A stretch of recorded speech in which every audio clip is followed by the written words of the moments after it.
तो आज के इस वीडियो में हम लोग बात करेंगे क्लास 10th का एक चैप्टर है श्रम विभाजन और जाति प्रथा, जो कि बिहार बोर्ड के हिंदी का पहला चैप्टर है। तो इसका ऑब्जेक्टिव के बारे में बात करेंगे। तो चलिए बिना वक्त हुए वीडियो को शुरू करते हैं। तो पहला क्वेश्चन है, श्रम विभाजन और जाति प्रथा के लेखक कौन है। तो श्रम विभाजन और जाति प्रथा जो कि आप क्लास 10th का हिंदी का यह मोटा वाला बुक का पहला चैप्टर है, तो इसके लेखक है बाबा साहेब भीमराव अम्बेडकर। कौन है? बाबा साहेब भीमराव अम्बेडकर। यही जो है आपके फर्स्ट के लेखक हैं। दूसरा चलते हैं दूसरे क्वेश्चन की ओर। लेखक की दृष्टि में विडंबना की क्या बात है। तो लेखक की दृष्टि में जो है विडंबना की जो बात है वो जातिवाद के पोषक तत्वों की कमी नहीं है। तो यही विडंबना की बात है कि यानी जातिवाद हमेशा बहुत ज़्यादा बढ़ रहा है, बिना काम का जातिवाद, ये जातिवाद वो जातिवाद चलते रहता है। क्वेश्चन नंबर 3 की बात करते हैं हम लोग।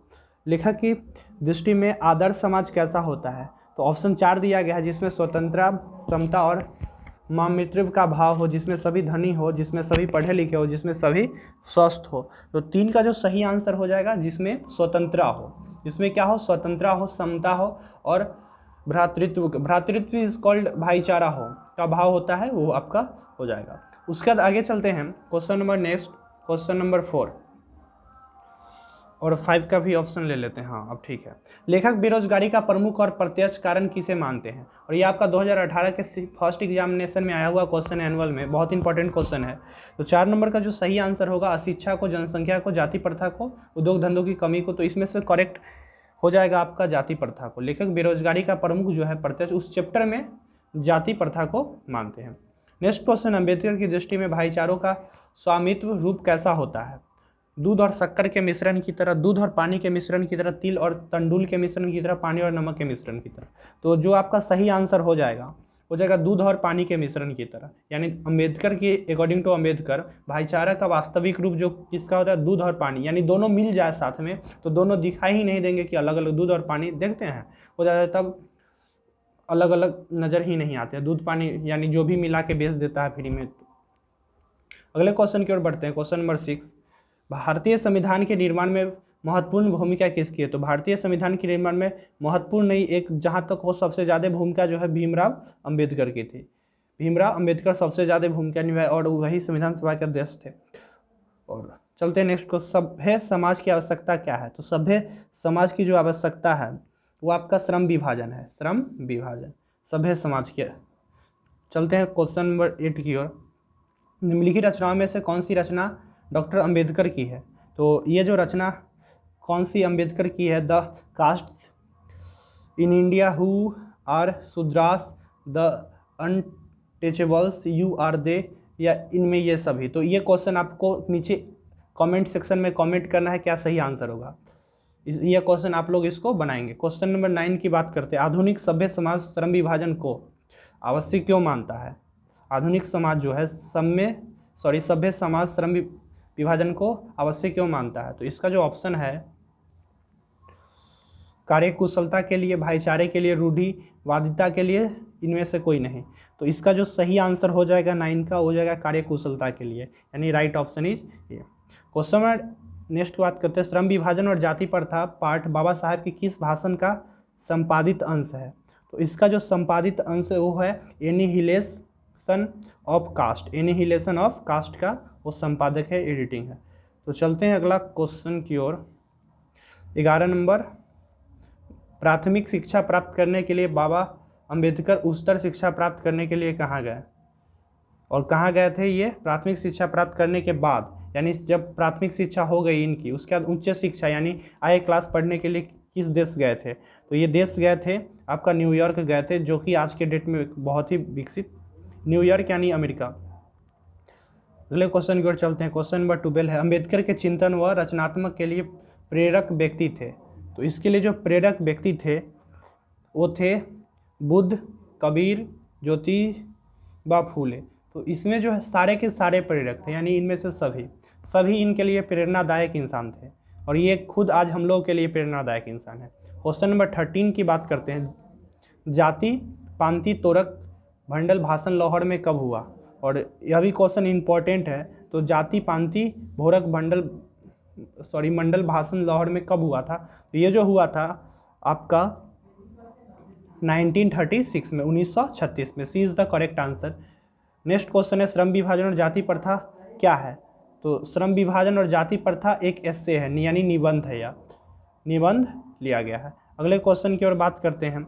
अंबेडकर के भाषण एनिहिलेशन ऑफ कास्ट में किसने हिंदी के रूपांतर किया है, यानी इसको, ये तो इंग्लिश में था, इसको हिंदी में जो ट्रांसलेट किया उसका नाम क्या है पूछ रहा है, 15 नंबर क्वेश्चन। तो वो जो किया था ट्रांसलेट, वो था ललई सिंह यादव। ये थे ललई सिंह यादव जो थे, इसको हिंदी में ट्रांसलेट किए थे। काफ़ी अच्छी है यह। 16 नंबर क्वेश्चन है, अंबेडकर का जन्म किस परिवार में हुआ था? तो अंबेडकर का जो जन्म हुआ था वो एक दलित परिवार में हुआ था। दलित परिवार उनको कहा जाता है जो पहले के समय में जातिवाद था, तो उसको सबसे छोटा कास्ट माना जाता था, सबसे छोटे लोग माना जाते थे, साथ में खाना नहीं खाने दिया जाता था, इतना कष्ट था। लेकिन ऐसे कुछ होता नहीं है जातिवाद, तो ये आपका दलित परिवार में हुआ था। इट इज द सही आंसर। नेक्स्ट क्वेश्चन, लेखक को इस युग में कहाँ पर विडंबना दिखाई दिया? लेखक जो है उनको इस युग में जातिवाद में, निर्विवाद में, नारीवाद में, परिवारवाद में कहाँ पे विडंबना दिखाई दिया था? तो उनको जातिवाद, यानी सबसे मेन फोकस था उनका जातिवाद। जातिवाद में के लिए उनको साथ में बैठने नहीं जाता, साथ में खाने नहीं दिया जाता था, और भी बहुत सारा। उसके बाद चलते हैं अगले क्वेश्चन की ओर। डॉक्टर अंबेडकर के माता पिता का नाम क्या था? तो डॉक्टर अंबेडकर के जो माता का नाम था, पिता तो है नहीं इसमें, तो माता का जो नाम था, आप लोग कमेंट करके बताएंगे क्या नाम था। अगले क्वेश्चन की ओर बात करते हैं। डॉक्टर अंबेडकर ने पीएचडी की उपाधि कब ली? बहुत आसान क्वेश्चन है और बहुत इंपॉर्टेंट क्वेश्चन है। 1920 में, 1918 में, 1914 में, 1916 में।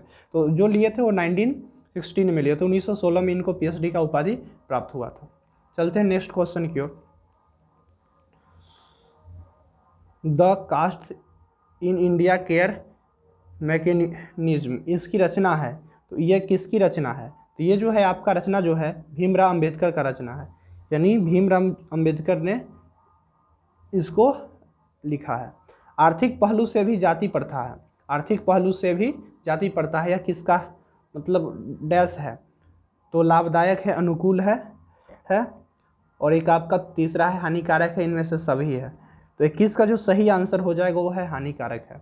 यह किताब का लाइन लिया गया है और इम्पॉर्टेंट है, ऐसा ही लाइन आपके एग्जाम में आते रहते हैं। बहुत इंपॉर्टेंट वीडियो है, इसको पूरा देखना। 22 नंबर में है क्वेश्चन, पेशे का दोषपूर्ण पूर्व निर्धारण करती है, यानी डैश जो है पेशे का दोषपूर्ण पूर्व निर्धारण करती है। तो 22 का जो सही आंसर हो जाएगा श्रम विभाजन, प्रत्यक्ष, जाति प्रथा, लोकतंत्र। तो इसका सही आंसर जो होगा जाति प्रथा हो जाएगा। क्या हो जाएगा? जाति प्रथा। क्वेश्चन नंबर 23 की बात हम लोग करते हैं। जाति प्रथा भारत में बेरोजगारी का एक डैश कारण बनी हुई है। पहला प्रत्यक्ष, प्रमुख, दोनों होगा और इनमें से कोई नहीं। तो देखेंगे 23 का जो सही आंसर हो जाएगा वो दोनों हो गया, प्रत्यक्ष भी है और प्रमुख भी है। तो इसका सही आंसर सी हो जाएगा। उसके बाद मुख्य नायक क्या है? इस चैप्टर में ये भी बात किया था, मुख्य नायक क्या है? अखबार है, पुस्तक है, पत्रिका है, कहानी संग्रह है। तो मुख्य नायक जो है वो आपका पत्रिका है, एक मैगजीन है जो पब्लिश होते रहता है। अगले क्वेश्चन की ओर बात करते हैं। डॉक्टर भीमराव अंबेडकर की मृत्यु कब और कहाँ हुई थी? तो डॉक्टर भीमराव अंबेडकर की जो मृत्यु हुई थी वो दिल्ली में हुआ था और 1956 में हुआ था, 1956 में। उसके बाद question number 26, doctor Bhimrao Ambedkar का जन्म कब हुआ? और जन्म जो है इनका, ये बहुत इंपॉर्टेंट है, दोनों क्वेश्चन मृत्यु और जो जन्म लिए हैं। तो इनका जो जन्म हुआ था आपका 14 अप्रैल 1891 में। 14 अप्रैल 1891 इज द करेक्ट आंसर। याद रखेंगे ये दो क्वेश्चन। डॉक्टर भीमराव अंबेडकर का जन्म कहाँ हुआ? और भीमराव अंबेडकर का जो जन्म हुआ था महू, मध्य प्रदेश में। एमपी के थे, यह एमपी के थे, मध्य प्रदेश के थे। मध्य प्रदेश में महू में 14 अप्रैल 1891 में जन्म हुआ और डेथ हुआ था उनको दिल्ली में 1956 में। चलते हैं अगले क्वेश्चन की ओर। अगले क्वेश्चन में डॉक्टर अंबेडकर ने किस पत्रिका का संपादन किया? तो डॉक्टर अंबेडकर जो थे करते थे बहिष्कृत भारत। बहिष्कृत भारत एक पत्रिका थी जिसका वो एडिटर थे, संपादक थे, और इसका ही संपादन वो किया करते थे। अगले क्वेश्चन में भारतीय संविधान का निर्माता के रूप में हम किन्हें जानते हैं? तो भारतीय संविधान का निर्माता के रूप में हम जो हैं भीमराव अंबेडकर को जानते हैं। भीमराव अंबेडकर, ऑब्वियसली बात है, चैप्टर जिससे रिलेटेड रहेगा वही उसका आंसर होगा। संविधान आपको जहाँ भी देखे समझ जाइएगा भीमराव अंबेडकर अधिकतर में 95% में आंसर होता है। अगले क्वेश्चन की बात करते हैं। डॉक्टर अंबेडकर का वार्ड्स में हिंदी के कितने खंडों में प्रकाशित हो चुकी है? मतलब तो कितने खंडों में हो चुका है? 15 खंडों में, 19 खंडों में, 17, 21 खंडों में। तो 30 का जो सही आंसर हो जाएगा आपका, हो जाएगा 21 खंडों में। D is the correct answer, यानी डी आपका सही आंसर हो जाएगा। अगले क्वेश्चन की ओर बात करते हैं, 31 और 32। आधुनिक सभ्य समाज कार्यकुशलता के लिए किसे आवश्यक मानता है? तो आधुनिक सभ्य समाज जो है आपको कार्यकुशलता के लिए श्रम विभाजन, जन विभाजन, धन विभाजन, जाति विभाजन, तो ये जो कार्यकुशलता के लिए जो मानता है आपका श्रम विभाजन को मानता है, यानी श्रम विभाजन और जाति प्रथा चैप्टर है। तो देखेंगे 3 तो अब गलत हो गया, यही आपका सही आंसर हुआ। और लास्ट क्वेश्चन है, डॉक्टर अंबेडकर के पिता का क्या नाम था? इंपॉर्टेंट क्वेश्चन है। तो रामजी सकपाल था, उनका नाम था रामजी सकपाल। तो आज के लिए 32 क्वेश्चन रहते हैं, बहुत इंपॉर्टेंट है, आपको 10th के एग्जामिनेशन में इससे जरूर क्वेश्चन देखने को मिले। वीडियो अच्छा लगा हो तो लाइक करना और नीचे लाल बटन होगा, चैनल को सब्सक्राइब करना। मिलते हैं अगले वीडियो में, तब तक के लिए बाय बाय।